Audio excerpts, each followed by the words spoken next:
அருமையான தேவனுடைய பிள்ளைகளே, கர்த்தர் இன்றைக்கு நமக்கு கொடுத்திருக்கிற செய்தி எரேமியா தீர்க்கதரிசியின் புத்தகம் 2வது அதிகாரம் 21வது வசனத்தில் இருக்கிறது.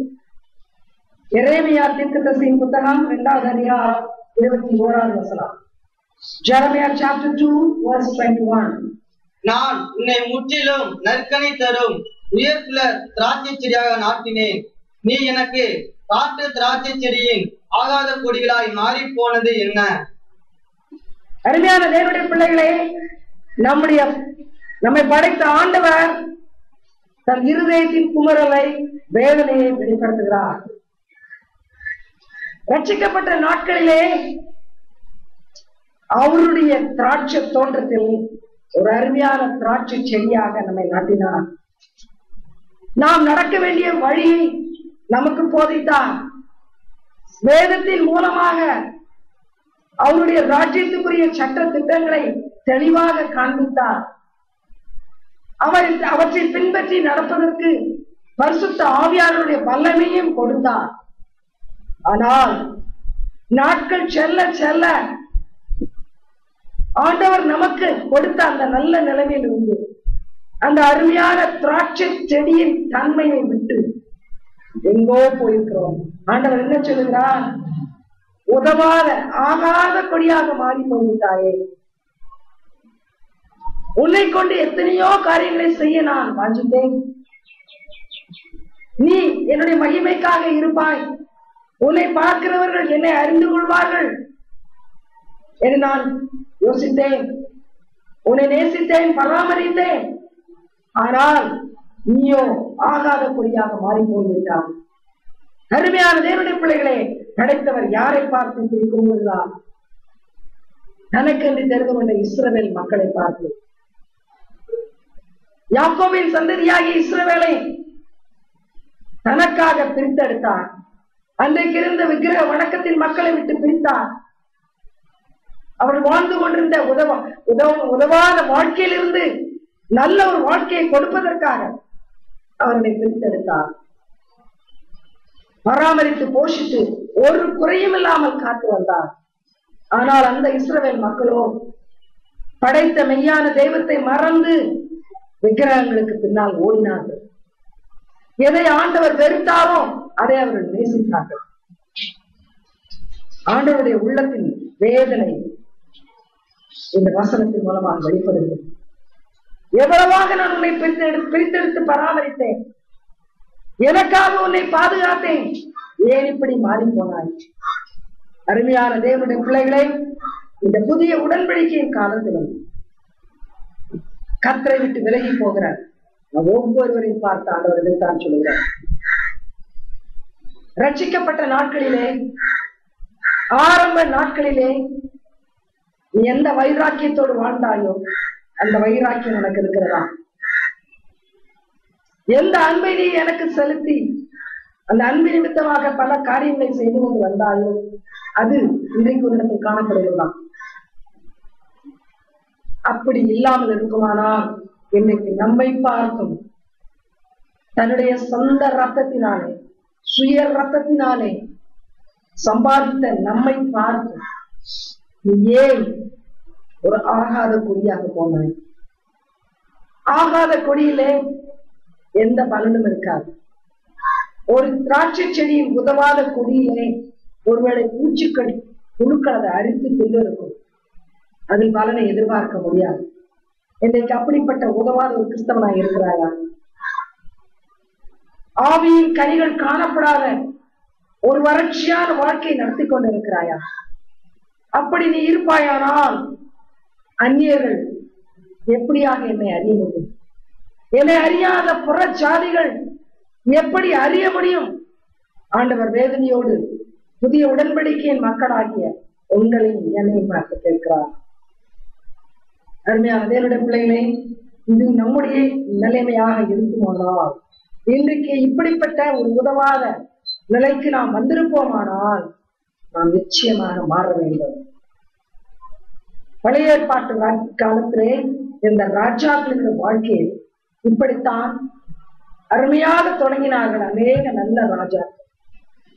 ஆனால் நாட்கள் செல்ல செல்ல ஆண்டவரை விட்டு விலகி ஒரு சிலர் முடிவில் ஆண்டவரே இல்லாத வாழ்க்கையை வாழ்ந்து கொண்டு வந்தார்.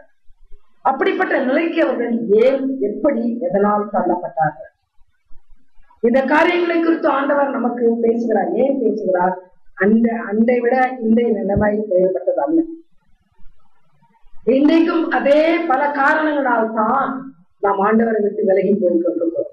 ஆயினால் வேதத்தின் அடிப்படையிலே எது நம்மை விலகச் செய்கிறது, நம்மை விலகச் செய்வதற்கான காரணம் எது என்பதை பார்ப்போம். என்னோடு கூட நியாயாதிபதியின் புத்தகங்கள் 8வது அதிகாரம் 27வது வசனத்துக்கு வாருங்கள். நியாயாதிபதி 8:27. Judges chapter 8 verse 27. கிதியோன் ஒரு ஏபோத்தை உண்டாக்கி அதை தன் ஊரான ஒப்ராவிலே வைத்தான். இஸ்ரவேல் எல்லாரும் அதை பின்பற்றி சோரம் போனார்கள். அது கிதியோனுக்கும் அவன் வீட்டாருக்கும் கண்ணியாயிற்று. பெருமையான தேவனுடைய பிள்ளைகளே, இந்த கிதியோனை ஆண்டவர் அழைக்கும் பொழுது இஸ்ரவேல் மக்கள் பாடுகளுக்கு உட்பட்டிருந்தார்கள். மீதியானியர் அவர்களை மிகவும் உபத்திரவப்படுத்தினார்கள். ஒவ்வொரு நாளும் வேதனையோடு கடுத்த இஸ்ரவேலர் ஆண்டவரை நோக்கி கதறினார்கள். ஆண்டவரே, எங்களுக்கு ஒரு ரட்சகன் தேவை, இந்த மீதியானியரின் கையிலிருந்து எங்களை விடுவிப்பதற்கு ஒரு ஆள் தேவை என்று கதறினார்கள். அப்படி கதறும் பொழுது ஆண்டவர் கிதியோனை ஏற்படுத்தி கொடுத்தார். இவன் மிகவும் அழகாக ஆரம்பித்தான். அவன் சண்டை யுத்தத்தில் பெரிய ஒரு வெற்றியை வாங்கி கொடுத்தான். மக்கள் மிகவும் சந்தோஷப்பட்டார்கள். அவனை ராஜாவாக மாற்ற வேண்டும் என்று விரும்பினார்கள். அவனிடத்தில் வந்து, உன்னை நாங்கள் ராஜாவாக மாற்றப் போகிறோம் என்று சொன்னார்கள். ஆனால் கிதியோனோ அவர்களை பார்த்து, நான் உங்களுக்கு ராஜாவாக இருக்க மாட்டேன், கர்த்தர் தான் உங்களுக்கு ராஜா. நீங்கள் என் சொல்படி கேட்டு நடக்கக்கூடாது, கர்த்தருடைய சொல் கேட்டு நடக்க வேண்டும் என்று அருமையாக அந்த பதவியை, தன்னை நோக்கி வருகிற பதவியை உதாசீனப்பட்டு உதறி தள்ளினான். ஆண்டவர் மிகவும் சந்தோஷப்பட்டார். ஆனால் கொஞ்ச நாட்கள் கழித்து என்ன செய்தான்? மக்கள் இடறிவிடும்படியாக ஒரு தவறான காரியத்தை செய்திருக்கிறான். மக்களிடத்தில் உங்களுடைய பொன்னையெல்லாம் கொண்டு வாருங்கள் என்று சொன்னான். மக்கள் தாராளமாக கொண்டு வந்தார்கள். அதை வைத்து ஒரு ஏபோத்தை உருவாக்கினான் என்று சொல்லியிருக்கிறார். ஏபோத் என்று சொன்னால் ஒரு மேல் வஸ்திரம். அதை அவர்கள் கொடுத்த அந்த பொன்னினால் வெள்ளியினால் உருவாக்கினார். ஜனங்கள் என்ன செய்தார்கள்? இவர் நமக்காக ஏதோ ஒன்றை உருவாக்கி இருக்கிறார், இனிமேல் நாம் இதை வணங்கலாம்.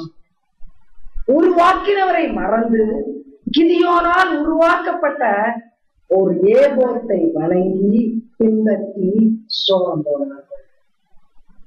கவனியுங்கள், இன்னைக்கு நாமும் கூட கவனிங்கள், இப்படித்தான் இடறி விழுகிறோம், இடறி விழச் செய்கிறோம்.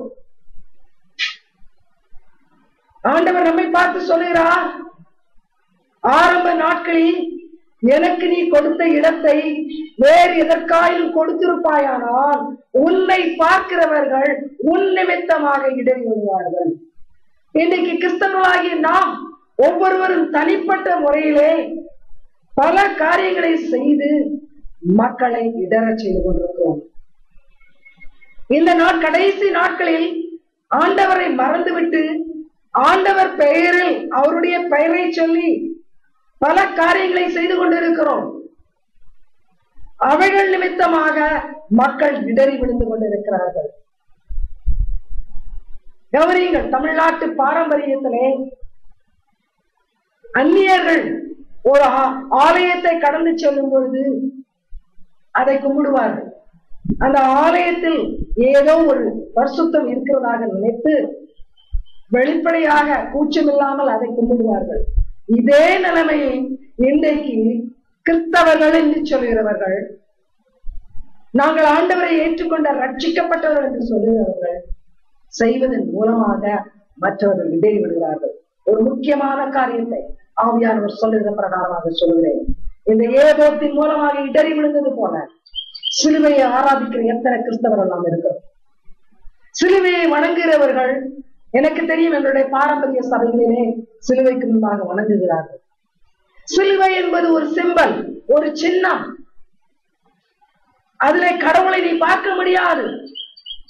ஆனால் இன்றைக்கு கிறிஸ்தவன் செய்கிற தவறு, விசுவாசி செய்கிற தவறு அநேகரை இடரச் செய்கிறது, சோரம் போக செய்கிறது. வீடுகளிலே ஆண்டவரை நினைக்கிறார்களோ நினைக்கவில்லையோ, ஒரு சிலுவையை ஒரு இடத்தில் வைத்து அதிகாலை வேளையிலே அந்த சிலுவைக்கு ஒரு மாலை போடுவதும், அதற்கு முன்பாக ஒரு மெழுகுவர்த்தியை ஏற்றி வைப்பதும், அல்லது ஒரு ஊதுவத்தியை பத்த வைப்பதும், அதை வணங்குவதும் மக்களை சோரம் போக செய்கிற ஒரு காரியம். இதற்கு காரணம் யார்? உங்களையும் என்னையும் போல கிறிஸ்தவர்கள். இன்றைக்கு மகா கேவலமாக இந்த காரியம் நடந்து கொண்டிருக்கிறது. இதை பார்த்து ஆண்டவர் வேதனைப்படுகிறார். எவ்வளவு அழகாக தொடங்கினாய், இயேசு என்ற நாமத்தை நீ எடுக்கும் பொழுது நடுங்கினாய், பயந்தாய். என்னை குறித்து பாடும் பொழுது ஒரு பயபக்தி இருந்தது. ஆனால் நாட்கள் செல்ல செல்ல என்னை மறந்து சிலுவையை கும்பிட ஆரம்பித்திருக்கிறாய். அது இன்றைக்கு அநேகரை இடரச் செய்து கொண்டிருக்கிறது. பார்த்தீர்கள் அருமையான தேவனுடைய பிள்ளைகளே, இது ஆண்டவருடைய வேதனை. இன்னைக்கு நம்மில் அநேகம் இந்த செய்தியை கொண்டு கேட்டுக்கொண்டிருக்கிற மக்கள், நீங்கள் எங்கே இருந்தாலும் உங்களை சோதித்து பாருங்கள். உங்கள் வீடுகளிலும் உங்கள் அலமாரிகளிலும் ஒரு சிலுவையை நீங்கள் வைத்திருக்கவில்லையா? அதற்கு முன்பாக நீங்கள் வணங்கவில்லையா? அது அநேக புற ஜாதி மக்கள் இடறி விழுவதற்கு ஏதுவாக இருக்கவில்லையா? அப்படி இருக்குமானால் ஆண்டவர் சொல்லுகிறார், நீ ஒரு ஆகாத கொடி, நீ கனியற்ற ஒரு கொடியாக மாறி போயிருக்கிறார். மனம் திரும்பி தொடர்ந்து பாருங்கள். நியாயாதிபதிகளின் புத்தகம் 14வது அதிகாரம் 3வது வசனம். நியாயாதிபதிகள் 14:3. Judges chapter 14 verse 3. சிம்சோனின் தாயும் அவன் தகப்பனும் அவனை நோக்கி, நீ போய் யுத்த சேதனம் இல்லாத பெலிஸ்தரிடத்தில் ஒரு பெண்ணை கொல்ல வேண்டியது என்ன? உன் சகோதரின் குமாரத்திலும் எங்கள் ஜனம் அனைத்திலும் பெண் இல்லையா என்றார்கள். சிம்சோன் தன் தகப்பனை நோக்கி, அவள் என் கண்ணுக்கு பிரியமானவள், அவளையே எனக்கு கொல்ல வேண்டும் என்றான். இங்கே சிம்சோன் என்று நசரேயனாக, நசரே விரதத்தோடு வளர்க்கப்பட்டவன். அவன் பிறப்பதற்கு முன்பாகவே பெற்றோர்களுக்கு எச்சரிப்பு கொடுக்கப்பட்டது. இவரை எனக்காக நான் பிரித்தெடுத்திருக்கிறேன், இவர் இன்னென்ன பிரகாரமாக தன்னை காத்துக் கொள்ள வேண்டும், பரிசுத்தமாக வாழ வேண்டும் என்ற ஆண்டவர் ஒரு நியமத்தை, ஒரு கட்டளையை கொடுத்திருந்தார். ஆனால் நாட்கள் செல்ல செல்ல வாலிபனான போது பெற்றோர் மூலமாக தேவ கட்டளை அவனுக்கு வெளிப்பட்டிருந்த போதிலும், எது செய்யக்கூடாது செய்யலாம் என்ற அறிவு இருந்த போதிலும், கண்களின் இச்சை நிமித்தமாக ஒரு புறஜாதி பெண்ணை நேசிக்க ஆரம்பித்தார். பெற்றோர் சொல்லுகிறார்கள், தெய்வ பயமுள்ள ஒரு பெண் உனக்கு கிடைக்காதா? ஆண்டவராகிய இயேசு கிறிஸ்துவ பிதாவாகிய தேவனை அறிந்த ஒரு மகள் உனக்கு கிடைக்க மாட்டாளா? நம்முடைய குடும்பங்களிலே அப்படிப்பட்ட ஒரு நல்ல பெண் உனக்கு மனைவியாக அமைய முடியாதா? ஏன் விருத்த சேதனம் இல்லாத, ஆண்டவருடைய பிரமாணங்களையும் கட்டளைகளையும் உடன்படிக்கையும் அறியாத ஒரு ஜாதி மக்கள் மத்தியில் உள்ள ஒரு பெண்ணை ஏன் உனக்கு கொள்ள வேண்டும்?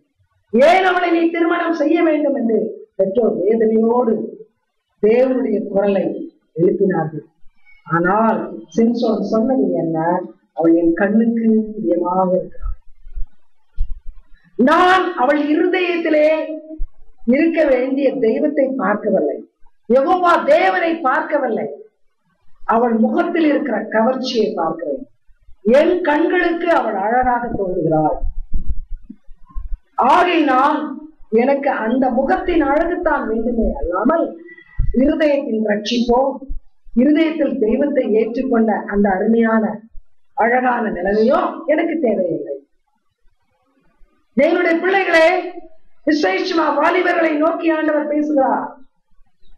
இன்றைக்கு கண்களின் கவர்ச்சிக்கு ஒப்பு கொடுத்து ஆண்டவரை விட்டு ஓடின எத்தனை விசுவாசி பெண்கள் உண்டு, ஆண்கள் உண்டு. விசுவாசத்திலே வளர்ந்து விசுவாசத்திலே சந்ததிகளை வளர்க்க வேண்டிய ஒரு ஒப்பந்தத்தை தான் ஆண்டவர் தன்னுடைய ரத்தத்தின் மூலமாக அல்லது ஒரு உடன்படிக்கையை தான் ஒரு ரத்தத்தின் மூலமாக நம்மோடு ஏற்படுத்தி இருக்கிறார். ஆனால் அதை மறந்து என் கண்களுக்கு பிரியமானது, பார்ப்பதற்கு அருமையாக இருக்கிறது, மாமிசம் கிரியை செய்ய ஆரம்பிக்கிறது. மாமிச இச்சைகள் தலை தூக்குகிறது. உடனே எனக்கு அதுதான் வேண்டும். எத்தனை கிறிஸ்தவ பிள்ளைகள் இவ்விதமாக இடறி விழுந்து கொண்டிருக்கிறீர்கள். வாலிப பிள்ளைகளை உங்களை பார்த்து ஆண்டவர் கேட்கிறார், உன் சரீரத்தை தேவனுடைய ஆலயமாக வையாமல் அந்த சரீரத்தை இச்சைகளுக்கு உட்படுத்தி என் கண்களுக்கு அழகாக இருக்கிறது என்று சொல்லி ஆண்டவருக்கு பிரியமில்லாத சம்பந்தத்தை தேடுவதில்லையா? அப்படிப்பட்ட உறவை நீ தேடி ஓடுவது இல்லையா? அப்படியெல்லாம் செய்யும் பொழுது ஆண்டவர் வேதனைப்படுகிறார். ஆண்டவர் நம்மை பிரித்து எடுத்திருக்கிறார். Be separated. Do not compromise. மற்றவர்களோடு ஒப்புரவாகி அவர்கள் வழிகளில் நாம் செல்வது ஆண்டவருக்கு எவ்வளவு வேதனையை கொடுக்கிறது என்பதை அறியாமல் இருக்கிறோம். பல காரணங்களுக்காக நம்முடைய மாமிசத்திற்கு நன்றாக தோன்றுகிறது என்ற பல காரணத்திற்காக ஆண்டவர் நமக்கு கொடுத்த கட்டளைகளை பிரமாணங்களை மீறி யார் யாரோடு கூட சம்பந்தம் கலப்பதற்கும் நாம் ஒப்புக் கொடுத்து விடுகிறோம். வாலிபர்களை எச்சரிக்கையார்கள். If you are a believer girl, believer boy, make sure that you cannot get yoked with an unbeliever. No matter how attractive, how appealing that person may appear to be, God says, I do not allow that. I do not like that. Come away. Come away from such relationship. தெளிவாக ஆண்டவரோடு கூட பேசிக் கொண்டிருக்கிறார். அது ஆண்டவருக்கு தெரியவில்லை. ஆனால் பெற்றோருடைய பேச்சை கேட்காத சிம்சோனுடைய கடைசி நாட்களின் பரிதாப நிலைமை நம் அனைவருக்கும் தெரியும். வாழ பிறந்தவன், அருமையாக வாழ பிறந்தவன், கடைசியிலே புறஜாதி மக்களால் சிறுமைப்படுத்தப்பட்டு ஒரு ஈனனை போல மரித்தான். இன்றைக்கு நமக்கும் அப்படிப்பட்ட ஒரு நிலைமை வரும். கர்த்தரை விட்டு அதிகமாக ஓடிக்கொண்டிருக்கிறாய். ஆண்டவருடைய கட்டளைகளை பற்றி நீ கவலைப்படவில்லை. அநேக நேரத்தில் ஆண்டவர் உன்னை நோக்கி கெஞ்சுகிறார், அதை நீ அசட்டை பண்ணுகிறாய். முடிவு இனிமையாக இருக்கும் என்று நினைக்கிறார். The end will be better. You reach a state to where you cannot turn back. God wants you to come away from such a dirty relationship just today. இந்த நாளில் தானே அப்படிப்பட்ட உறவுகள் இருக்குமானால் அதை விட்டு வெளியே வா என்று ஆண்டவர் சொல்கிறார். வேற எந்த காரியத்தின் மூலமாக ஆகாத கொடிகளாக போனார்கள் பார்ப்போம். 1 சாமுவேலின் புத்தகம் 13வது அதிகாரம் 4வது வசனம். 1 சாமுவேல் 13:14. 1 Samuel chapter 13 verse 14. இப்போதே உம்முடைய ராஜ்யபாரம் விலை நிற்காது. கர்த்தர் தம்முடைய இருதயத்திற்கு ஏற்ற ஒரு மனுஷனை தமக்கு தேடி அவனை கர்த்தர் தம்முடைய ஜனங்கள் மேல் தலைவனாய் இருக்க கட்டளையிட்டார். கர்த்தர் உமக்கு விதித்த கட்டளையை நீர் கைக்கொள்ளவில்லையே என்று சொன்னார். கவனிங்கள், இந்த இடத்திலே சவுலை பார்த்து வேதனையோடு தீர்க்கதரிசியின் மூலமாக ஆண்டவர் பேசிக் கொண்டிருக்கிறார். பலியை பார்க்கலும் ஆண்டவர் விரும்புவது கீழ்ப்படிதலை. ஆண்டவர் ஏதாயிலும் ஒரு பிரமாணத்தை கொடுப்பாரானால், ஏதாயிலும் ஒரு கட்டளையை கொடுப்பாரானால் அதற்கு நாம் கீழ்ப்படிய வேண்டும் என்று ஆண்டவர் எதிர்பார்க்கிறார். நம் கையிலே ஒரு புத்தகத்தை கொடுத்திருக்கிறார், ஒரு பிரமாணத்தை கொடுத்திருக்கிறார். ஒரு கிறிஸ்தவன் வாழ வேண்டிய முறைகளை எழுதி இந்த புத்தகத்தை கொடுத்திருக்கிறார். இது சொல்லப்பட்ட காரியங்களுக்கு எவ்வளவாக நாம் கீழ்ப்படுகிறோம். ஆண்டவர் எழுதி கொடுத்தது. எசேக்கியேல் தீர்க்கதரிசியின் புத்தகத்தை படிப்பீர்களானால் பிரமாணங்களை இருதயத்தில் எழுதி வைத்திருக்கிறேன் என்று சொல்கிறார்.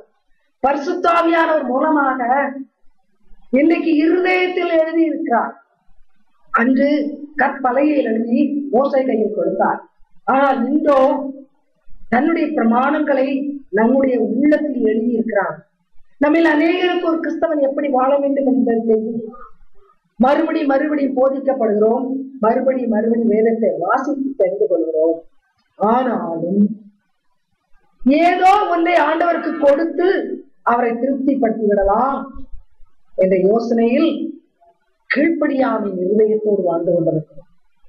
கவனியுங்கள், ஆண்டவருக்கு கொடுப்பது தியாகத்தோடு கொடுப்பது, நிறைய கொடுப்பது, அதிகம் கொடுப்பது, இதெல்லாம் ஆண்டவரை பிரியப்படுத்துவதில்லை. சவுல் அப்படித்தான் தப்பு கணக்கு போட்டான். நான் பலி செலுத்தி ஒரு தீர்க்க சாமுவேல் செய்ய வேண்டிய காரியம் அதை அவனே செய்தான். நான் ஆண்டவரை திருப்திப்படுத்தி விடுவேன், இதை செய்து நான் திருப்திப்படுத்தி விடுவேன் என்று யோசித்தான். ஆனால் ஆண்டவர் அதை எதிர்பார்க்கவில்லை, கீழ்ப்படிதலை எதிர்பார்த்தார்.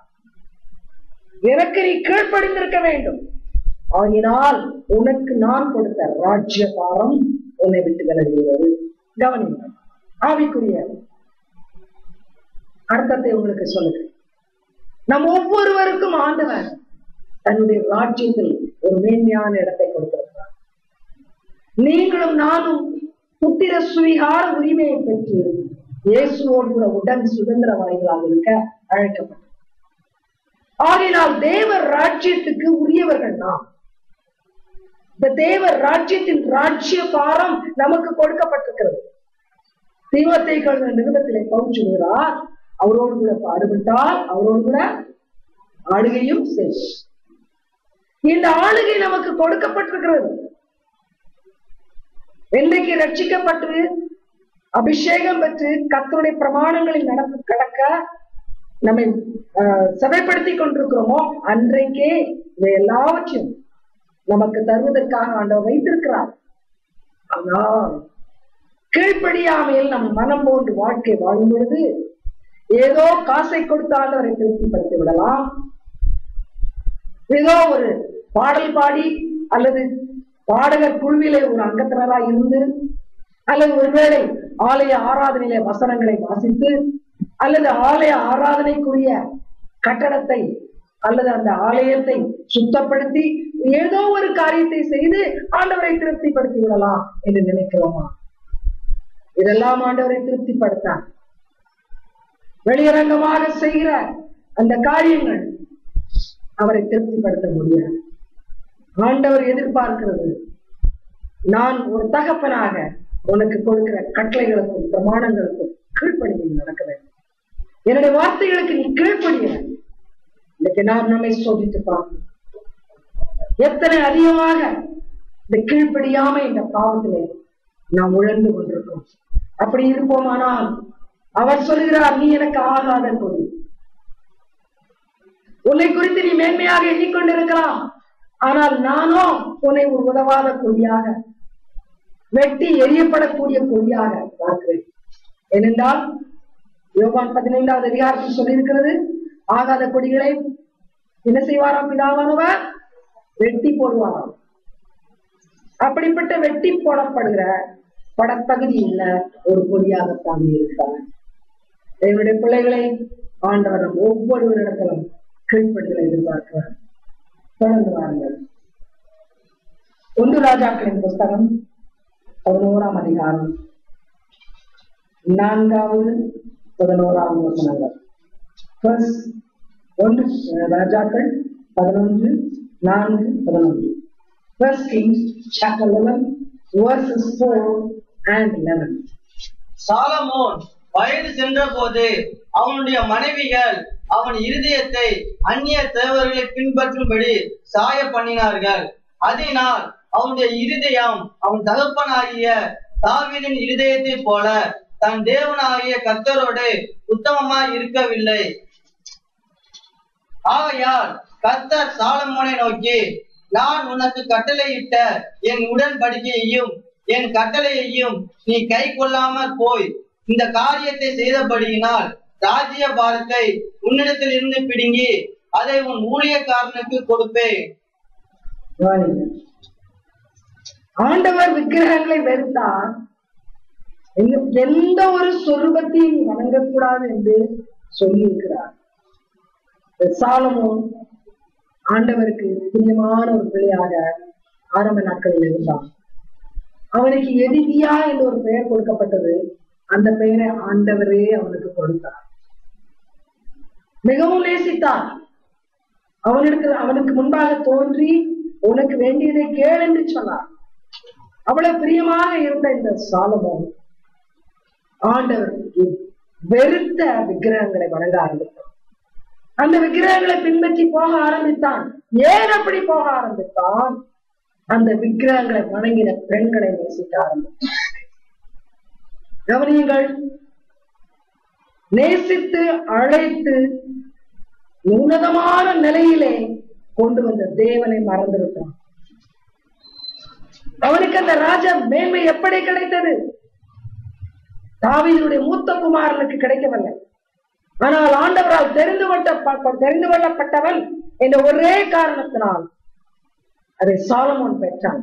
அவ்வளவாக ஆண்டவர் காரியங்களை மாற்றி இவனை மேன்மைப்படுத்தினார். ஆனால் அந்த மேன்மையை பெற்றுக்கொண்ட சாலமோனோ ஆண்டவரை விட அந்நிய பெண்களுக்கு அதிக இடம் கொடுக்க ஆரம்பித்தான். இது விபச்சார பாவம்.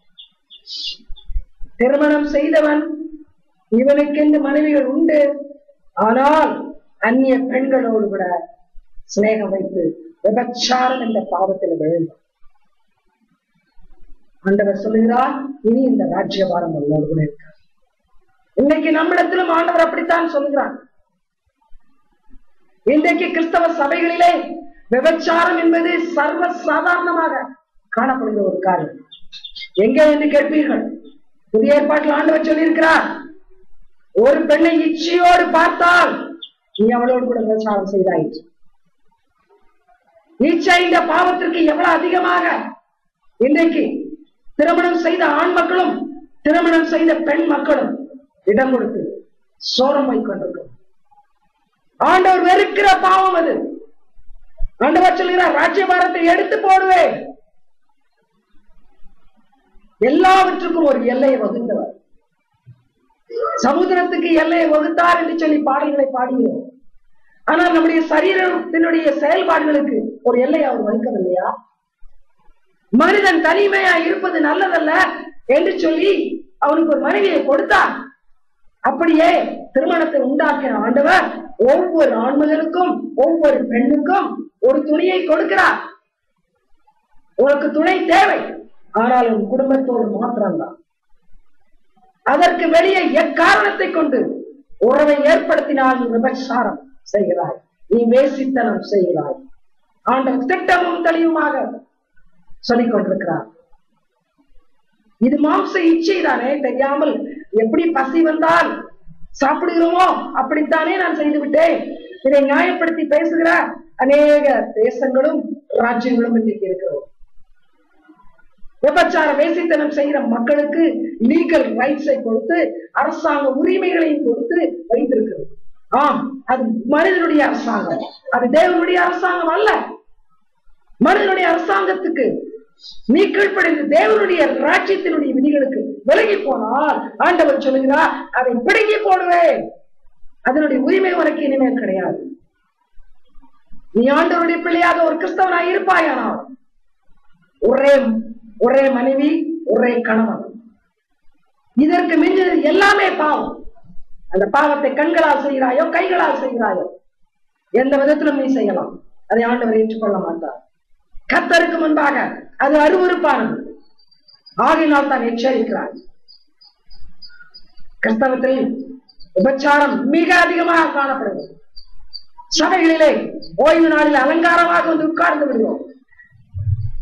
அவர் உள்ளத்தில் இருக்கிற தாறுமாறான சிந்தனைகள், தாறுமாறான இச்சைகள் ஆண்டவரை எவ்வளவாக துக்கப்படுத்துகிறது உணர்வதில்லை. இன்றைக்கு அவர் துக்கப்படுகிறார், நாளைக்கோ கோபத்திலே அக்கையாக இறங்கி சுட்டரிப்பார்.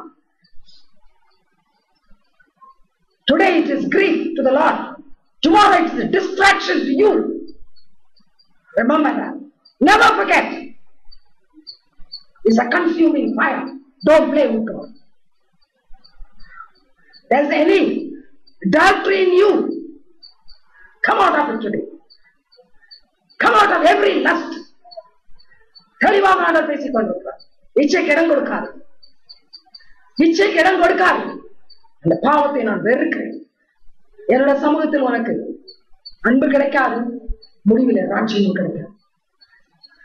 அருமையான தேவனுடைய பிள்ளைகளை எப்படி பின்மாற்றத்தில் போனோம், ஆகாத குடியாக எப்படி போனோம், இப்படிப்பட்ட சின்ன சின்ன பாவங்களை வளர விட்டு முடிவில் அதை பெரிய விபரீதத்தில் கொண்டு போய் விடுவது. மிகுந்த ஜாக்கிரதையோடு தேவ சமூகத்தில் பரிசுத்தமாய் காணப்படுவது. தொடர்ந்து ஆண்டவர் சொல்கிறார். 2 நாளாகமம் புத்தகம் 4வது அதிகாரம் 7ஆம் வசனம் முதல் 10ஆம் வசனம் வரை. 2 நாளாகமம் 16 7 முதல் 10 வரை. 2 Chronicles chapter 16 verses 7 to 10. அக்காலத்திலே ஞான திருஷ்டிக்காரனாகிய அனானி யூதாவின் ராஜாவாகிய ஆசாவிடத்தில் வந்து அவனை நோக்கி, நீர் உம்முடைய தேவனாகிய கர்த்தரை சார்ந்து கொள்ளாமல் சீரியாவின் ராஜாவை சார்ந்து கொண்டபடியினால் சீரியா ராஜாவின் ராணுவம் உமது கைக்கு தப்பி போயிற்று. மிகவும் ஏராளமான ரதங்களும் குதிரை வீரரும் உள்ள எத்தியோப்பியரும் லூபியரும் மகா சேனையா இருந்தார்கள் அல்லவா? நீர் கர்த்தரை சார்ந்து கொண்ட போதெனில் அவர்களை உமது கையில் ஒப்பு கொடுத்தாரே. தம்மை பற்றி உத்தம இருதயத்தோடு இருக்கிறவர்களுக்கு தம்முடைய வல்லமையை விளங்க பண்ணும்படி கர்த்தருடைய கண்கள் பூமி எங்கும் உலாவிக் கொண்டிருக்கிறது. இந்த விஷயத்தில் மதி இல்லாதவராய் இருந்தீர். ஆகையால் இது முதற்கொண்டு உமக்கு யுத்தங்கள் நேரிடும் என்றான். அதன் நிமித்தம் ஆசா ஞான திருஷ்டிக்காரன் மேல் சினந்து கடும் கோபம் கொண்டு அவனை காவல் அறையிலே வைத்தான். இது அல்லாமலும் அக்காலத்தில் ஜனங்களுக்குள் சிலரை கொடூரமாய் நடப்பித்தான். ஞான திருஷ்டி அல்ல, ஞான திருஷ்டி. ஞான திருஷ்டிக்காரன் என்று சொன்னால் தீர்க்கதரிசி. கவனிங்கள், ஆண்டவர் அநேகர் யோசிக்கிறார்கள் நேரடியாக எனக்கு பேசுவார். ஆண்டவர் பேசட்டும் நான் கேட்கிறேன். இல்லை, ஆண்டவர் தீர்க்கதரிசிகளை கொண்டு பேசுவார். ஆலய ஆராதனையிலே தன்னுடைய ஊழியக்காரரை தீர்க்கதரிசிகளாக வைத்து பேசுவார். அப்படித்தான் இந்த ராஜா ஆசா என்ற ராஜா யூதாவின் ஒரு நல்ல ராஜா. நீங்கள் சாமுவேல் புத்தகத்தில் இருந்து 2 நாளாகமம் புத்தகம் வரை வாசிப்பீர்களானால் அந்த நாட்களிலே இஸ்ரவேல் ராஜாக்களுக்கும் யூதா ராஜாக்களுக்கும் மத்தியிலே நடுவிலே யுத்தம் நடந்து கொண்டே இருந்ததை வாசிப்பீர்கள். அவர்கள் ஒருவரை ஒருவர் ஏற்றுக்கொள்வதில்லை, ஒருவருக்கு விரோதமாக ஒருவர் சண்டை போட்டுக் கொண்டிருந்தார்கள். ஆனால் 2 பேருடைய ரூட் யாக்கோபிலிருந்து வருகிறது. ஆகினால் யூதா இஸ்ரவேலுக்கு விரோதமாகவும் இஸ்ரவேல் யூதாக்கு விரோதமாகவும் யுத்தம் செய்வது ஆண்டவருக்கு தெரியும் கிடையாது. இந்த இடத்துல என்ன ஆயிற்று, இந்த ஆசா என்பவன் இஸ்ரவேலுக்கு விரோதமாக யுத்தம் செய்வதற்கு பகையனாகிய சீரிய ராஜாவை தன்னோடு கூட சேர்த்துக் கொண்டான்.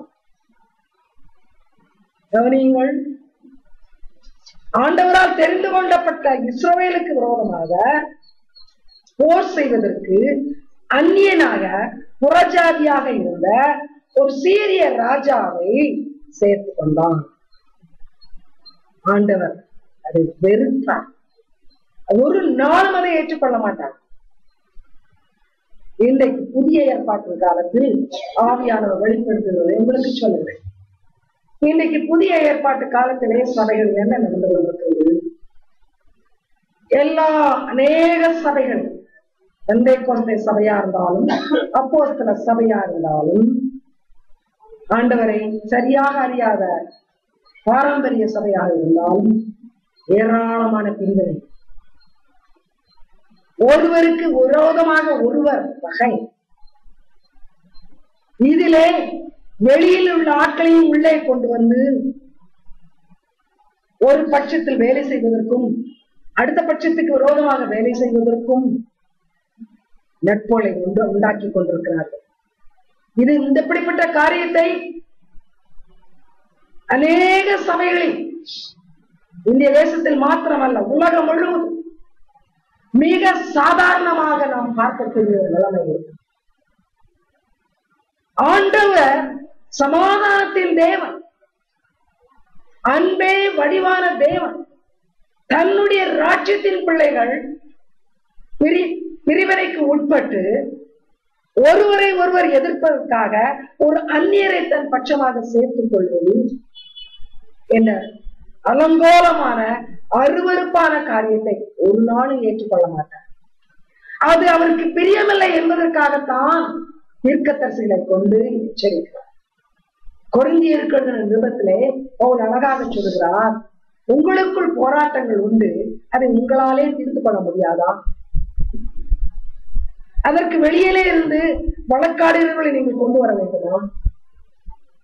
இன்றைக்கு சர்வசாதாரணமாக கிறிஸ்தவர்கள் கோர்ட்டுக்கு போவதும் தங்கள் சார்பிலே ஒரு வழக்கறிஞரை ஏற்படுத்திக் கொள்வதும், அவன் ஆண்டவரை அறிந்தவனோ அறியவில்லையோ அவன் யாராக இருந்தாலும் என் பட்சத்தில் வழக்காடி எனக்கு வெற்றியை வாங்கி கொடு, இந்த சபையிலே நாங்கள் பெரியவர்கள், நாங்கள் மெஜாரிட்டி, நாங்கள் மோர் பவர்ஃபுல். எவ்வளவு மோசமான ஒரு நிலைமை.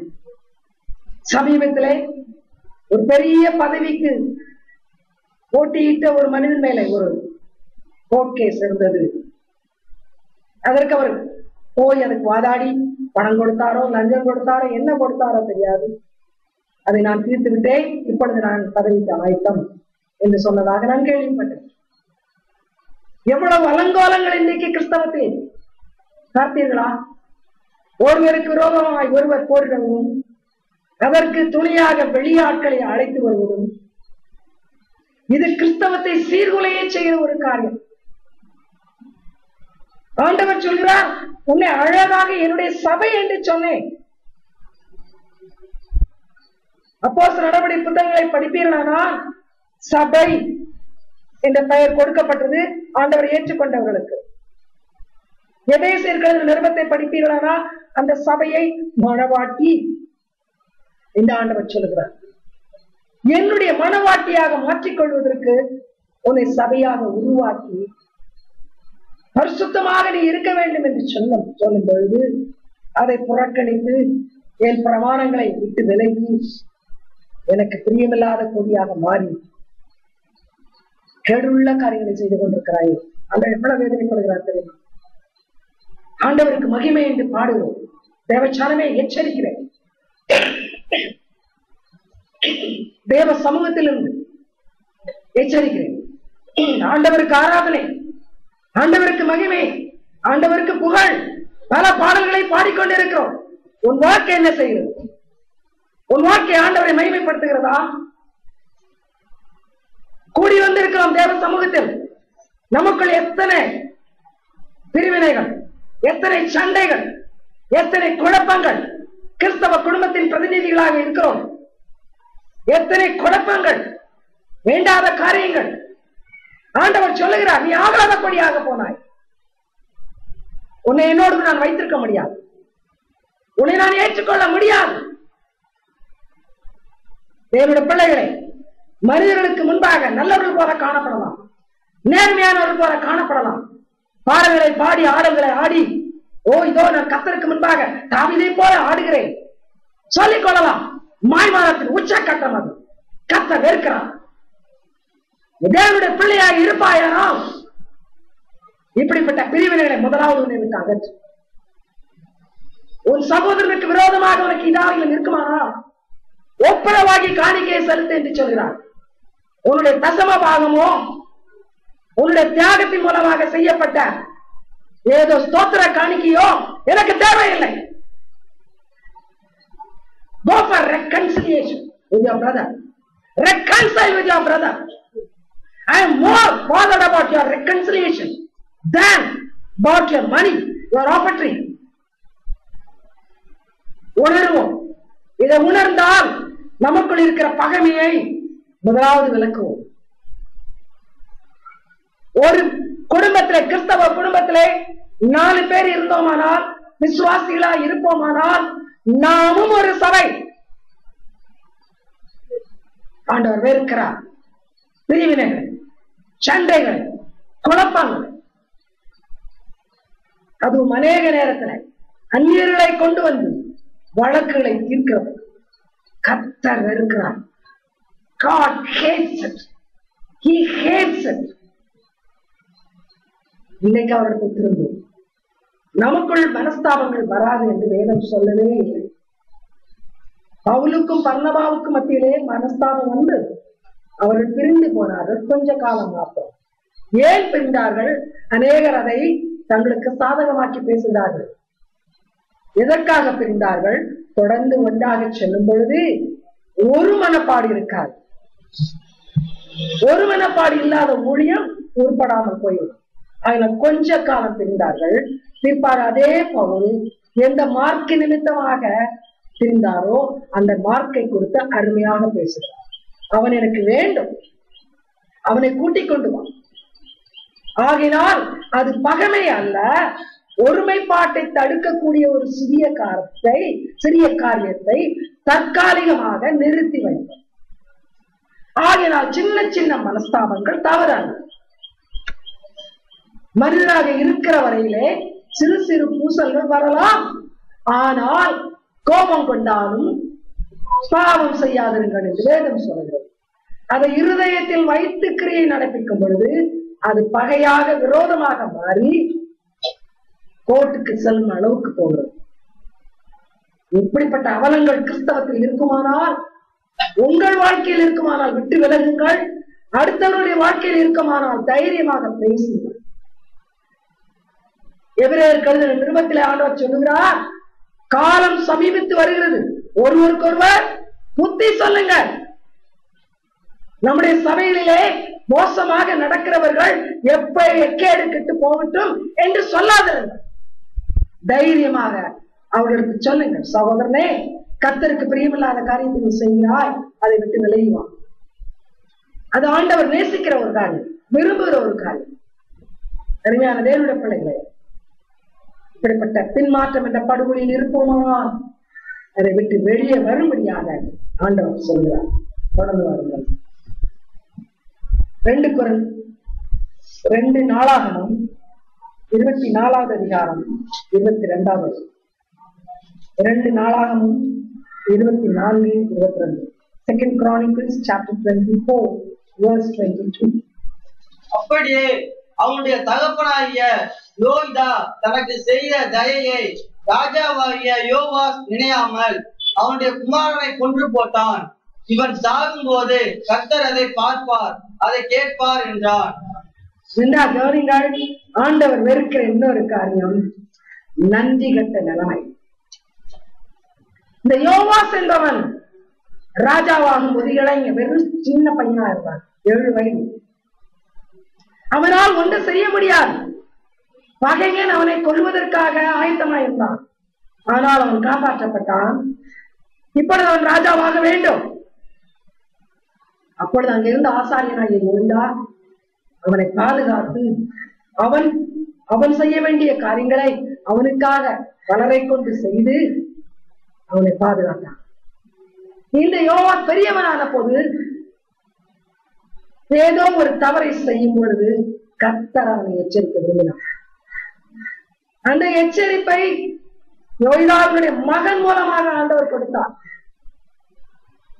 மகனாகிய ஒரு தீர்க்கதரிசி, இந்த ராஜாவை நீ செய்வது தப்பு, ஆண்டவர் உன்னை எச்சரிக்க சொன்னார் என்று சொல்லும் பொழுது ஆலய வளாகத்திலேயே அவனை வெட்டி கொண்டு போட்டான்.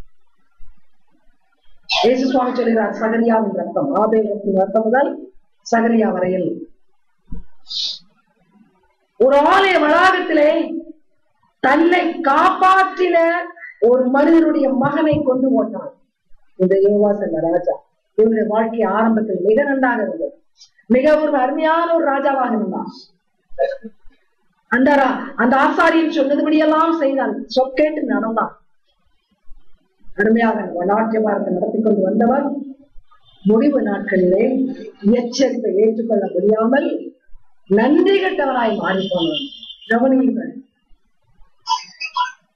இதுதான் ஆண்டவர் இன்றைக்கு அதிகமாக வெறுக்கிற காரியங்கள். ஆண்டவர் நமக்கு நம்முடைய தேவையான நேரங்களிலே தன்னுடைய பிள்ளைகளை கொண்டு உதவி செய்யணும். தன்னுடைய பிள்ளைகளை ஒருவருக்கு ஒருவர் உதவி செய்யுங்கள், ஒருவரை ஒருவர் தாங்குங்கள். இப்படியாக வசனத்தை புதிய ஏற்பாட்டில் பார்ப்பீர்களா நிறைய இடத்திலே ஒருவரோடு ஒருவர் எப்படி இருக்க வேண்டும் என்று சொல்லியிருக்கிறார். சீஷர்களுக்கும் ஆண்டவர் யோவான் சுவிசேஷத்தை படுத்தி பார்ப்பீர்களா ஒருவரோடு ஒருவர் எப்படி நடக்க வேண்டும் என்று சொல்லி இருக்கிறார். அதே வார்த்தைகளை யோவான் தன்னுடைய 3 நிருபங்களிலே முதல் நிருபத்திலே மிக அழகாக எழுதியிருக்கிறார். ஆனால் இன்னைக்கு அந்த அன்பு கிறிஸ்தவ சபையில் இல்லாமல் போகிறது. அநேகர் நமக்கு உதவி செய்கிறார்கள், விழுந்து கிடக்கும் பொழுது தூக்கி விடுகிறார்கள், ஒன்றுமில்லாத இருக்கும் பொழுது நம்மை நிறைவுள்ளவர்களாய் மாற்றுகிறார்கள். ஆனால் கொஞ்ச காலத்துக்குள் அவர்களுக்கு விரோதமாய் காலை தூக்குகிறோம். அவர்களுக்கு விரோதமாக ஏதோ என்று நடக்குமானால் அதிலே முன்னே நின்று நாம் காரியங்களை செய்கிறோம். இதனால் வெளி உலகத்தை பற்றி சொல்லவில்லை, இன்னைக்கு கிறிஸ்தவத்தில் நடக்கிற மகா கேடு உள்ளவர்கள், சபைகளில் நடக்கிற பெரிய மோசமான காரியம். எத்தனையோ சபையில் உள்ள விசுவாசிகள் போதகர்களுக்கு விரோதமாக சதி செய்து ஒரு சிறு கூட்டத்தை கூட்டிக் கொண்டு வெளியே போய் நான் எனக்கென்று ஒரு ஆலயம், எனக்கென்று ஒரு சபையை நான் தொடங்குகிறேன், அந்த போதகருக்கு விரோதமாக நான் பல காரியங்களை துணிகரமாக செய்வேன் என்று செய்து கொண்டிருக்கிறார். இது கிறிஸ்தவத்தில் சர்வ சாதாரணமாக காணப்படுகிற ஒரு காரியம். ஆண்டவர் இதையெல்லாம் பார்த்து கொண்டு பொறுத்து கொண்டு இருக்க மாட்டார். 10 பேர் சுகமடைந்தார்கள், ஏன் ஒருவர் மாத்திரம் வந்தான்? கவனிங்கள், நன்றி என்ற காரியத்துக்கு ஆண்டவர் முக்கியத்துவம் கொடுக்காவிட்டால் ஏதோ உதவி செய்ய வேண்டியது என்னுடைய கடமை, என்னிடத்தில் வல்லமை இருந்தது, 10 பேரும் சுகமானார்கள் போகட்டும் என்று ஆண்டவர் விட்டிருக்கலாம். ஆனால் ஆண்டவர் எதிர்பார்த்தார், அவர்கள் திரும்ப வந்து எனக்கு சுகம் கிடைத்ததையா உனக்கு நன்றி என்று சொல்ல வேண்டும் என்று எதிர்பார்த்தார். ஆகினால் தான் 9 பேர் எங்கே என்று ஆண்டவர் கேட்க. தீமோத்தேயுக்கு எழுதும்போது பவுல் எழுதுகிறார், கடைசி நாட்களில் மக்கள் நன்றி அறிதல் இல்லாதிருப்பார்கள், நன்றி இல்லாதவர்களாய் இருப்பார்கள். எவ்வளவோ பயங்கரமான காரியங்கள் இந்த கடைசி நாட்களில் நடந்து கொண்டிருக்கிறது. கிறிஸ்தவ பிள்ளைகளை பெற்றோர் தூக்கி வளர்க்கிறார்கள், ஏந்தி சுமந்து வளர்க்கிறார்கள், சிறு வயதிலேயே நல்ல வேத போதகங்களை கொடுக்கிறார்கள். ஆனால் தலை தூக்கின உடனே அந்த தகப்பனுக்கு விரோதமாக எத்தனை தூஷணமான காரியங்களை பிள்ளைகள் செய்ய தொடங்கி விடுகிறார்கள். இது வெளியே இல்லை, கிறிஸ்தவ குடும்பங்களிலே நடக்கிறது. ஆண்டவர் பேசிக்கொண்டே இருக்கிறார். அப்படிப்பட்ட ஒரு நன்றி கெட்ட நிலைமை உன் வாழ்க்கையில் இருக்குமானால் சீர்திருந்து, எங்கேயெல்லாம் நன்றி மறந்து தவறான காரியத்தை செய்து கொண்டிருக்கிறாயோ அங்கேயெல்லாம் போய் சீர் பொருந்து சொல், நான் ஆண்டவருடைய பிள்ளையாய் இருக்கிறபடியால் நீ அன்று செய்ததை நான் மறக்க முடியாது, என் மரண பரியந்தம் நான் நன்றி உள்ளவனாய் இருப்பேன். நன்றி என்று சொன்னால் ஏதோ நாம் உன்னை அவர்களுக்கு இனமாக கொடுக்க வேண்டும், செய்ய வேண்டும், அதல்ல. விரோதமாக பகைமை உணர்ச்சியோடு ஒன்றும் செய்யாமல் கடைசி வரை நட்பை காத்துக் கொள்வதே நன்றி உள்ள நிலைமை. உறவை காத்துக் கொள்ள வேண்டும் கடைசி வரை. நன்றி இல்லாமல் போகிறதுனால்தான் இன்றைக்கு குடும்பங்களிலும் சபைகளிலும் சபை அமைப்புகள் அங்கேயும் உடைவு ஏற்படுகிறது. ஏன்? அன்று செய்ததை மறந்து விட்டோம்.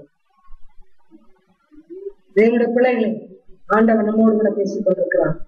அப்படி இருப்போமானால் ஆகாத கொடிகள் தான், ஆகாத கொடிகள் தான். பிதா குமாரன் பரிசுத்தாவின் ஒருவரில் ஒருவர், ஒருவரில் ஒருவர். இதை ஆழமாக நீங்கள் புரிந்து கொள்ளுங்கள். மூவரும் ஒன்று. Trinity stands as a symbol for unity.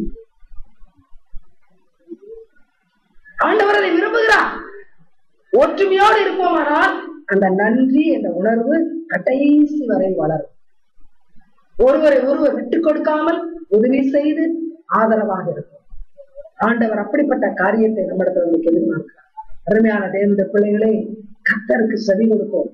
கர்த்தர் பேசுகிறார். ஆவியானவர் சபைகளுக்கு சொல்லுகிறதை காதுள்ளவன் கேட்கக்கூடும். காது இருக்குமானால் கேட்போம். எங்கே தவறு செய்திருக்கிறோமோ அதை திருத்துவோம். கால தாமதம் செய்யாமல் சீர் பொருந்துவோம். இதை ஆண்டவர் உடனே செய்ய சொல்லித்தான்.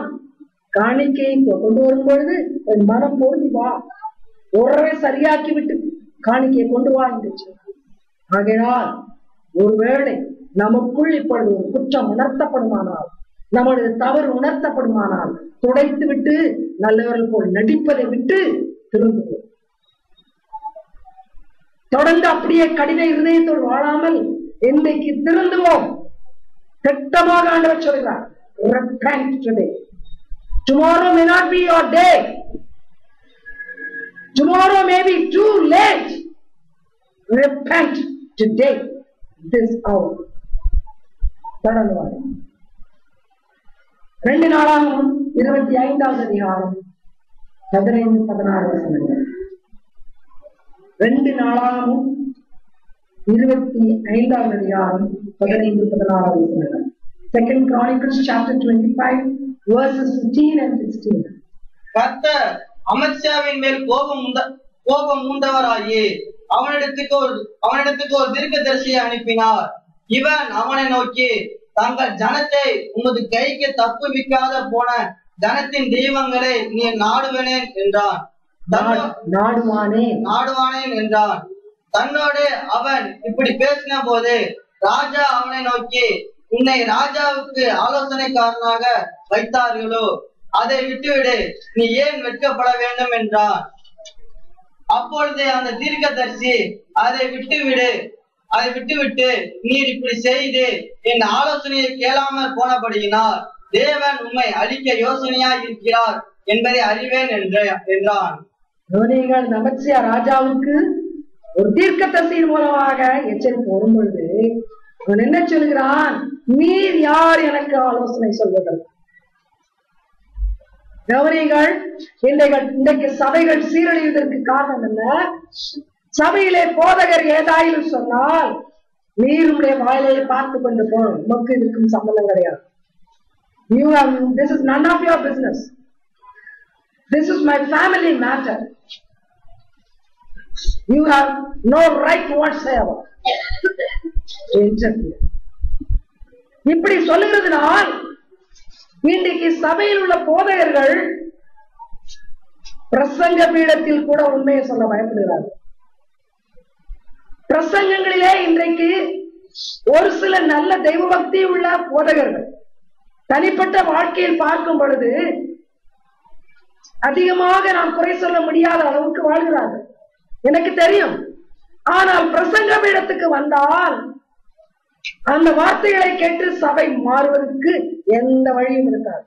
பயம். ஏன் மக்கள் என்ன சொல்லுவார்கள்? உன்னை யார் ஆலோசனைக்காரனாக வைத்தது?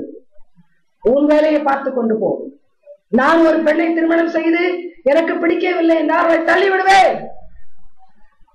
நான் மதுபானம் குடிப்பேன், நான் விபச்சாரம் செய்வேன், நான் திருடுவேன். போதகனாகிய நீ யார் என்னை கேட்பதற்கு என்று சொல்கிற அளவுக்கு மக்கள் ஆண்டவருக்கு விரோதமாக பேச துணிந்திருக்கிறார்கள். உன்னை யார் ஆலோசனைக்காரனாக வைத்தது? பழைய ஏற்பாட்டு புத்தகங்களிலே பார்த்தீர்களானால் தீர்க்கதரிசி ஆசாரியன், தீர்க்கதரிசி ராஜா. ஒரு ராஜாவுக்கு அவருடைய ராஜாங்கத்திலே கடவுளுக்கு முன்பாக மனிதன் போக முடியாதனால் ஆசாரியர்களை ஏற்படுத்தி வைத்தார். பலி செலுத்துவதற்கும் ஜனங்களுக்காக பல பாவ நிவாரண பலிகளை அவர்கள் போய் நிற்பார்கள். ஆனால் அவர்களுக்காக ஆசாரியன் செலுத்துவார். ஆகையினால ஒரு ராஜாவுக்கு ஒரு ஆசாரியன் இருப்பார். அதோடு கூட ராஜாவினுடைய தவறுகளை திருத்துவதற்கு தீர்க்கதரிசிகளையும் ஆண்டவர் ஏற்படுத்தி வைத்திருந்தார். புதிய ஏற்பாட்டு காலத்திலே இந்த மூன்றும் இயேசு. Jesus was the king, he was the prophet, he was the priest. So பேதுரு என்ன சொல்கிறார்? நீங்களும் நானும் ராஜாக்களாக, ஆசாரியர்களாக, தீர்க்கதரிசிகளாக இருக்கிறோம். கவனியுங்கள், இது பழைய ஏற்பாட்டு காலத்தில் உள்ள மாத்திரம் அல்ல, எல்லாமே absolutely relevant to the New Testament time. ஆகினால் ஆலோசனை வரும் பொழுது உன்னை ஆலோசகனாக வைத்தது யார் என்று கேட்பது வேதத்துக்கு விரோதமானது. ஆலோசனை சொல்ல வேண்டிய நாமே ஆலோசனை ஏற்றுக்கொள்ளாவிட்டால் சீரழிவது நிச்சயம். எச்சரிக்கை கொடுத்திருக்கிறார். நீ அறிந்து போவாய், உனக்கு விமோசனம் கிடையாது. கவனியுங்கள், இன்றைக்கு துன்மார்க்கத்தில் ஏன் போகிறோம்? துன்மார்க்க வெறித்தன ஆலோசனைகளை துன்மார்க்கர் கொடுக்கிறார்கள். ஒருவன் குடிகாரனாக இருந்தால் அவன் பக்கத்தில் இருக்கிற 10 பேர் வெகு சீக்கிரத்தில் குடிக்க ஆரம்பிப்பார்கள். துன்மார்க்கருடைய ஆலோசனை சுலபமாக ஏற்றுக்கொள்வோம், அதன்படி சுலபமாக நடக்க தொடங்குவோம். ஆனால் நல்ல ஆலோசனை சொன்னால், நல்ல ஆலோசனை வருமானால் உன்னை யார் கேட்பது? விசேஷமாக இந்த பெண்களுக்கு சொல்லுங்க. யாராயும் ஒருத்தர் அந்த நகைக்கடையில சீட்டு போட்டா நிறைய பணம் கிடைக்கும் சொன்னா நாளைக்கு எல்லாம் அங்க போய் சீட்டு போடுவாங்க. அல்ல எங்க பாத்திர கடையில 10 ரூபாய்க்கு ஒரு பாத்திரம் வந்தா 2 பாத்திரம் கிடைக்கும் ஓடிடுவாங்க. ஆனா சபையில போதகர் அநேக காரியங்களை சொல்வார். பெண்களே, இப்படி செய்யாதிருங்கள், அப்படி செய்யாது. அவர் ஏன் அவர் பிசினஸ பார்க்கணும்? அவர் என் வாழ்க்கையில தலையிட அவருக்கு உரிமை கிடையாது. இப்படித்தான் சொல்லி எல்லாவற்றையும் தட்டி விடுவது. கவனிங்கள், துர் ஆலோசனை, தேவையில்லாத ஆலோசனை, நமக்கு எந்த நித்திய பலனையும் கொடுக்காத ஆலோசனை உடனே ஏற்றுக்கொள்வோம். ஆனால் நித்தியத்தை நல்ல விதத்தில் பாதிக்கக்கூடிய அருமையான யோசனைகளை தேவ ஜனங்கள் மூலமாக ஆண்டவர் கொடுத்தால் அது கசப்பாக இருக்கிறது, அது பிடிக்காது. You mind your own business, இது நமக்கு சொல்றதுக்கு ரொம்ப பிடிக்கும். உன் வேலையை பார்த்துட்டு போ, அப்படி மற்றவங்கிட்ட சுலபமா சொல்லி விடுவோம். ஆண்டவர் எச்சரிக்கிறார், தேவ சமூகத்தில் நன்மையை எதிர்பார்த்தாயானால் நான் எந்த தீர்க்கதரிசியை கொண்டு சொன்னாலும், கழுதையினுடைய வாயை திறந்து சொன்னாலும் அதற்கு கேட்க. வேலையாம் நல்லவன், கழுதையை பேசுனது கூட அவன் கேட்க ஆரம்பித்தான். என்னால் அவன் பாவம் செய்தான், அவன் விழுந்து போனான், அது இருக்கட்டும். ஆனால் அந்த இடத்துல கழுதையை கொண்டு ஆண்டவர் தீர்க்கதரிசியையே எச்சரித்தார். எச்சரிப்பு யார் மூலமாக வந்தாலும் அது தேவ எச்சரிப்பு. அதனால்தான் உன் சத்தம் கேட்டு உன் சித்தம் செய்வே என்று பாடுவோம். பாட்டு அழகாக பாடுவோம், ஆனா அந்த பாட்டுல என்ன இருக்குன்னு கூட தெரியாது நமக்கு. வார்த்தைகளுக்கு முக்கியத்துவமே கொடுப்பதில்லை. காலம் நல்லா இருக்கு, ராகம் நல்லா இருக்கு, பாடிடுவோம். ஆண்டவருடைய சத்தத்தை தான் கேட்டுக்கொண்டிருக்கிறாய். ஆதாமே எங்கே இருக்கிறாய் என்று ஆண்டவர் கேட்ட போது அவன் ஒழித்துக் கொண்டிருந்தான். என்றைக்கும் பாவம் செய்கிற மகனே நீ எங்கே இருக்கிறாய் என்று கேட்கிறார். தேவ சமூகத்தை விட்டு ஒளிந்து கொள்ளலாம் என்று யோசிக்கிறோம், அது நடக்காது. அருமையான தேவச்சனமே, கர்த்தர் கூப்பிடுகிற சத்தம் காதில் விழுந்தால் இன்றைக்கு அந்த சத்தத்தை கேட்டு மனம் திரும்பி சுத்தத்துக்கு நம்ம ஒப்புக்கொடுப்போம். அடுத்து 2 நாளாகமும் 26வது அதிகாரம்,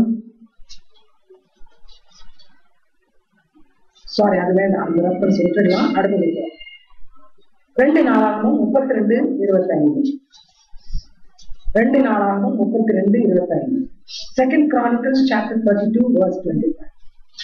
எசேக்கியா தனக்கு செய்யப்பட்ட உபகாரத்திற்கு தக்கதாய் நடவாமல் மனமேட்டிமையானான். ஆகையால் அவன் மேலும் யூதாவின் மேலும் எருசலேமின் மேலும் கடும் கோபம் உண்டது.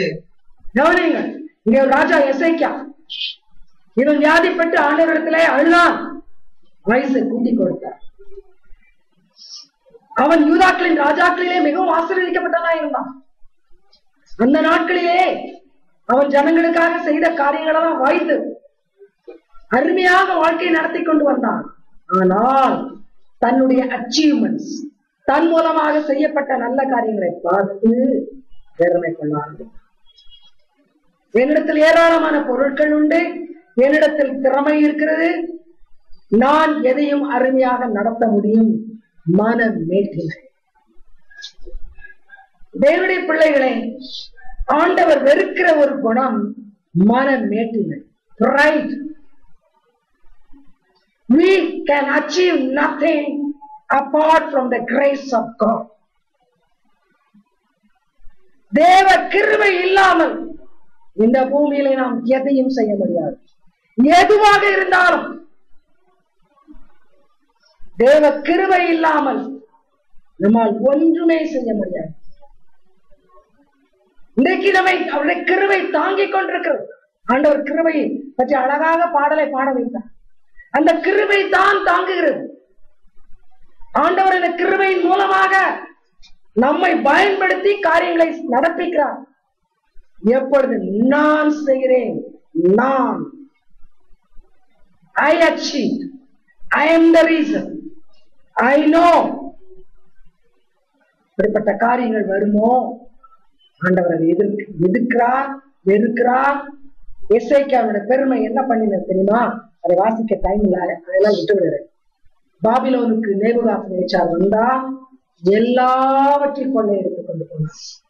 பெருமையாக எசேக்கியா காட்டினான், நான் சேர்த்து வைத்ததெல்லாம் பாருங்கள், எவ்வளவு அதிகமாக இருக்கிறது என்னிடத்துல, எவ்வளவு திறமையாக ராஜாங்கத்தை நடத்தி கொண்டு செல்கிறேன். பெருமைப்பட்டான். ஆண்டவர் தனக்கு ஆயுளை தந்தார். ஆண்டவர் கிருபையினால் நடத்தி கொண்டு வருகிறார். ஆகினால் என்னால் ஏதோ செய்ய முடியும் என்று சொல்வதற்கு பதிலாக தான் செய்ததாக எல்லாவற்றையும் காட்டினார். பார்த்துக் கொண்டிருக்கிற தேவன் மனம் மேட்டினே முற்றிலுமாக எதிர்த்து இருப்பதை எல்லாவற்றையும் எடுத்துப்போம். ஒன்றுமே இல்லாதபடிக்கு அனைத்தும் பாபிலோனுக்கு கொண்டு போகும். எருசலேம் அரண்மனையில் இருந்த அனைத்து அருமையான பொருட்கள், விலை மதிப்புள்ள பொருட்கள் எதிரியாகிய பாபிலோன் ராஜாவினுடைய அரண்மனைக்கு எடுத்து சொன்னார். ஏன் ஒருவன் பெருமை பாராட்டுவது? இன்றைக்கு நம்முடைய எதிரியாகிய பிசாசானவன் கர்ஜிக்கிற சிங்கம் போல எவனை விழுங்கலாமோ என்று காத்திருக்கிறான். எப்பொழுது பெருமையும் மேட்டிமையும் நமக்கு வருகிறதோ அப்பொழுது நமதெல்லாம் சத்ருவுக்கு சொந்தமாகும். நம்முடைய ஒவ்வொன்றையும் சத்ரு வாரிக்கொண்டு போவான். சபையை கர்த்தர் எச்சரிக்கிறார். That is why right goes before God. பெருமை உள்ளவர்களுக்கு தேவன் எதிர்த்து நிற்கிறார். எவ்வளவு அதிகமாக ராஜாவை நேசித்தாரோ அவ்வளவு அதிகமாக அவன் கண்களுக்கு முன்பாக பொருட்கள் போயிட்டு. God will humble us, humiliate us. ஆங்கிலத்தில் humiliate என்று சொல்லுவோமானால் அது நமக்காக நம்மால் ஏற்றுக்கொள்ளப்பட முடியாது. மற்றவர்கள் அவமானப்படுத்துகிற அளவுக்கு நம்மை தாழ்த்துவார். மற்றவர்கள் கேவலமாக நினைக்கிற அளவுக்கு நம்மை தாழ்த்தி போடுவார். எப்பொழுது மேட்டிமை, மன மேட்டிமை வரும்பொழுது என்னுடைய பிள்ளைகளை அநேக சபை ஊழியர்கள், தேவனுடைய சுவிசேஷ ஊழியர்கள், மிஷன் லீடர்ஸ் இந்த மேட்டிமையினால் சபைகளை பாழாக்கி கொண்டிருக்கிறார்கள். தேசத்துக்கு தூணாக இருந்து தேசத்தை காக்க வேண்டிய சபை விழுவதனால் தேசம் சீரழிகிறது. வசனத்தின் மூலமாக சொல்கிறேன். எரேமியா 44:22 வசனம். எரேமியா 44:22. Jeremiah chapter 44:22. உங்கள் கிரியைகளின் பொல்லாப்பையும் நீங்கள் செய்த அருவருப்புகளையும் கர்த்தர் அப்புறம் பொறுத்திருக்க கூடாதபடியினால் அல்லவோ உங்கள் தேசம் இந்நாளில் இருக்கிறபடி குடியேற்ற அந்தர வெளியும் பாலும் அவாந்தர வெளியும் அவாந்தர வெளியும் பாலும் சாபமும் ஆயிற்று. பாலும் சாபமும் ஆயிற்று. கவனிங்கள், ஒரு தேசம் பாழாகிறது, ஒரு தேசம் சாபத்துக்குள்ளாகிறது. எப்பொழுது தேவனால் தெரிந்து கொள்ளப்பட்ட மக்கள் தப்பு செய்யும்போது. கவனிங்கள், இரட்டிப்பான தவறை செய்து கொண்டிருக்கிறோம். நாம் பாழாகும் பொழுது, சபையாக கேடுள்ள காரியங்களை செய்யும் பொழுது நமக்கு நரகம் உண்மை. அது மாத்திரமல்ல, நாம் நரகத்துக்கு போவதற்கு முன்பாக தேசத்தையும் அழித்து விட்டு போகிறோம். ஒவ்வொருவரையும் பார்த்து நான் சொல்கிறேன், தேசத்தின் அந்த காரியம் சரியில்லை, இது சரியில்லை, அதிகாரிகள் சரியில்லை, ஆளுபவர்கள் சரியில்லை என்று ஒருபோதும் ஒரு கிறிஸ்தவனும் சொல்லக்கூடாது. ஏன் சரியில்லை? நீ உன் சபையின் கேடுகட்டு இருப்பதனால்,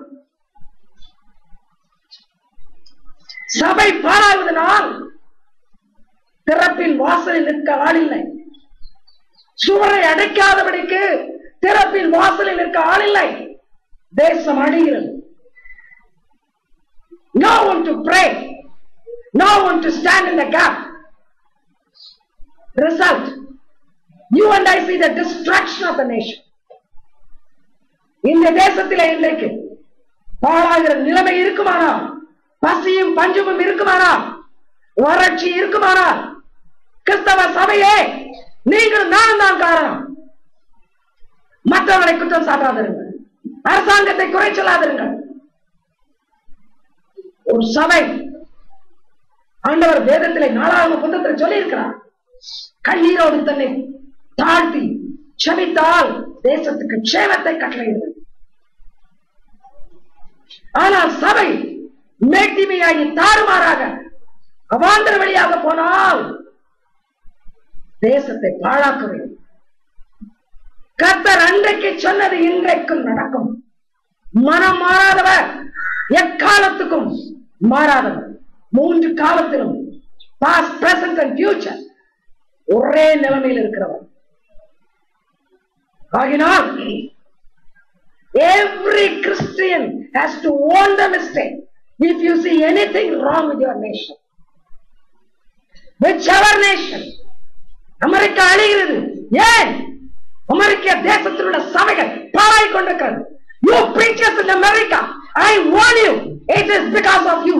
Your nation is going through distraction. You pastors in England, England is going to dogs because you are indifferent. You are no fear of God. Wake up. It's a time of awakening. Unless you and I wake up, we will see every nation fall, every man fall, causing everybody to fall. Finally, we will go for the eternal fall. ஜாக்கிரதையாக இருப்போம். ஏதோ குற்றத்தை அவர் மேல இவர் மேலே போட வேண்டாம். உலகம் எங்கும் நடக்கிற நாசங்களுக்கு, பாழாயிருக்கிற காரியங்களுக்கு ஒரே ஒருவர் தான் காரணம். அவருடைய பிரதிநிதிகளாக இந்த பூமியில வைக்கப்பட்டிருக்கிற கிறிஸ்தவர்களாகி நீங்களும் நானும் செய்த தவறு. ஆண்டவர் தேசத்தின் தலைவர்களை பிரதிநிதிகளாய் வைக்கவில்லை. We witnesses. He said that to his disciples. Today you and I are his disciples. We are to be witnesses. Don't try to blame others and escape. You cannot. ஒவ்வொரு கிறிஸ்தவன் அவருடைய ஆவியை பெற்று அவருக்கு சாட்சியாக நிற்க வேண்டும். அப்படி நீங்களும் நானும் சாட்சியாக இருப்போமானா, இருக்கிற பகுதியிலே, இருக்கிற காலனியிலே, ஒவ்வொரு இடத்திலும் சாட்சியாக இருப்போமானால், நாம் பிரசங்கியாமலே, நாம் போதியாமலே நம்மை சுற்றிலும் உள்ளவர்கள் வித்தியாசத்தை காண்பார்கள், கேட்பார்கள். Why you are different? Because I belong to Christ and I cannot help but be different. நான் வித்தியாசமாக இருந்தே ஆகும். தேவனுடைய பிள்ளைகளை நம்மை நாமே சோதித்து அறிந்து ஆகாத கொடியாக இருப்போமானால் இன்றைக்கு ஆண்டவர் அவரிடத்தில் திரும்பி வரும்படியாக இருக்கிறார். இந்த வனாந்திரத்தில் கூப்பிட்டவருடைய சத்தம் கேட்டிருக்குமானால், கேட்டிருப்பீர்களானால், வனாந்திரத்தில் அவருடைய இருதயத்தை கடினப்படுத்துவது போல உங்கள் இருதயத்தை கடினப்படுத்தாதீர்கள் என்று 95ஆம் சங்கீதத்தில் சபைக்காக ஆண்டவர் எழுதியிருக்கிறார். Do not harden your heart any further. தொடர்ந்து இருதயத்தை கடினப்படுத்தாதீர்கள். ஆண்டவருடைய குரலை கேட்டிருப்பீர்களானால் இன்றைக்கு அவருடைய சத்தத்தை அவருடைய சித்தத்தை செய்ய உங்களை முற்றிலுமாக ஒப்புக்கொடுங்க. God bless you.